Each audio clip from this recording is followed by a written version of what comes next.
नमस्कार प्यारे दर्शकों। मैं हूं कमल दुबे, आपका ज्योतिष मित्र। सौभाग्य सलाह में आपका स्वागत करता हूं।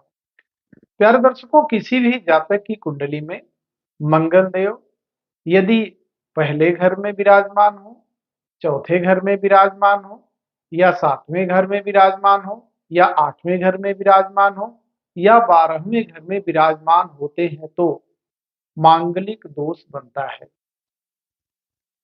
आज मांगलिक दोष पे विशेष चर्चा करेंगे। वैसे मैं पहले भी अन्य वीडियो में मांगलिक दोष के ऊपर चर्चा कर चुका हूं, लेकिन विशेष करके मांगलिक दोष भंग योग के विषय में आज आपको बताएंगे। यह तो सभी को पता है कि जब किसी भी जातक की कुंडली में मंगल देव का संबंध लग्न से, चौथे भाव से, सातवें भाव से, आठवें भाव से या 12वें भाव से बनता है तो कुंडली मांगलिक हो जाती है। अब प्रश्न यह है, क्या ऐसे जातक को मांगलिक वर या मांगलिक कन्या से ही शादी करना चाहिए, या ऐसे जातक सामान्य वर या सामान्य कन्या से भी शादी कर सकते हैं?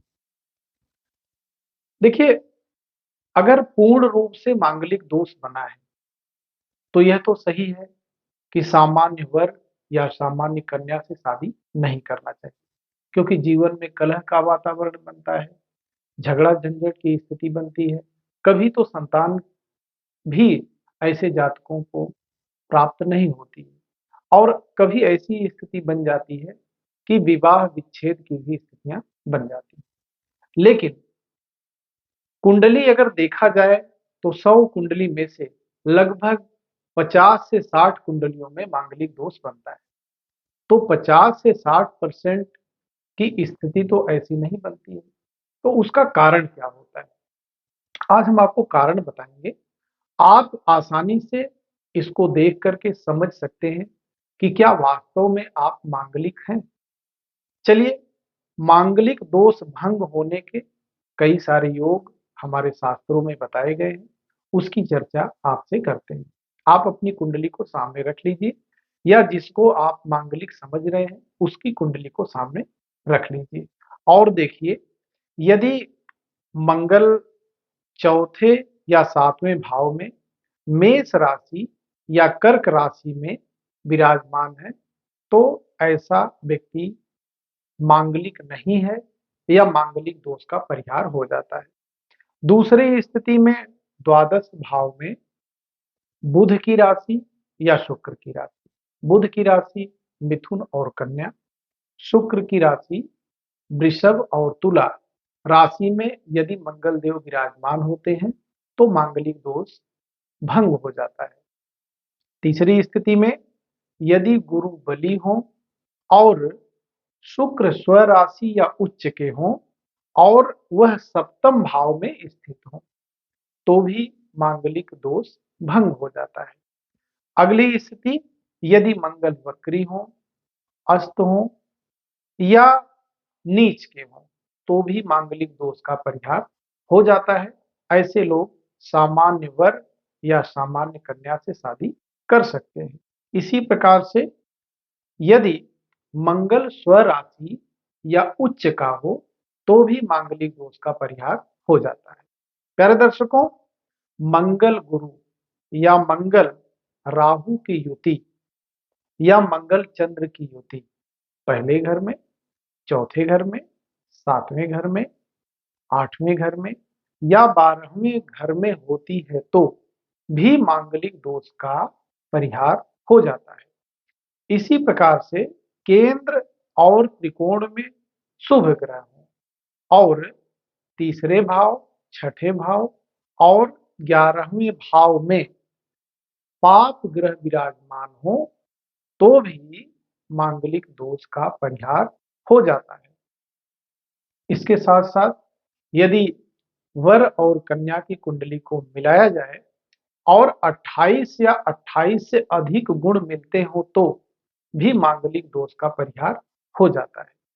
इसी प्रकार से सप्तम भाव में मंगल पर गुरु की दृष्टि हो, यानी किसी भी जातक की कुंडली में मंगल देव 7वें भाव में विराजमान हो और उस पर बृहस्पति देव की दृष्टि होती है तो मांगलिक दोष का परिहार हो जाता है और ऐसे जातक सामान्य वर या कन्या से शादी कर सकते हैं। नहीं समझ प्यारे दर्शकों, वर या कन्या की कुंडली में से एक मांगलिक हो और एक मांगलिक न हो।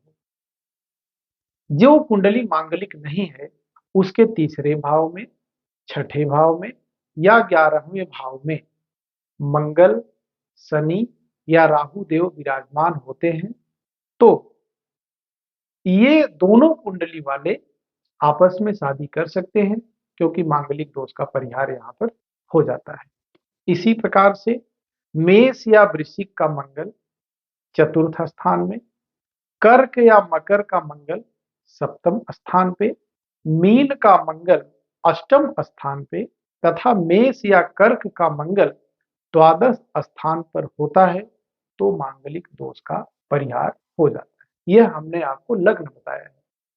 मेष लग्न या वृश्चिक लग्न का मंगल चौथे स्थान पर विराजमान हो, कर्क लग्न या मकर लग्न का मंगल सप्तम स्थान पे विराजमान हो, मीन लग्न का मंगल अष्टम भाव में विराजमान हो, मेष लग्न या कर्क लग्न का मंगल द्वादश भाव में 12वें भाव में विराजमान होता है तो मांगलिक दोष का परिहार हो जाता है। इस प्रकार से कुछ हमारे शास्त्रों में मांगलिक दोष का परिहार लिखा हुआ है और यह प्रमाणित है। प्यारे दर्शकों, कुंडली बिना मिलाए शादी न करें क्योंकि कुंडली मिलाए बिना शादी करने पर जीवन में कुछ न कुछ संघर्ष अवश्य होता है और हर व्यक्ति चाहता है कि उसका वैवाहिक जीवन सुखमय हो, प्रेम पूर्वक हो और एक दूसरे का सम्मान करने वाला हो। तो मांगलिक दोष से संबंधित यदि इस प्रकार की समस्या आपकी कुंडली में है तो जो हमने परिहार बताया या जो हमने मांगलिक दोष भंग के योग बताए उसको आप देख करके सामान्य ढंग से शादी कर सकते हैं। प्यारे दर्शकों, फिर एक महत्वपूर्ण वीडियो लेकर के आपके बीच में उपस्थित होंगे। आप सभी दर्शकों का बहुत बहुत धन्यवाद।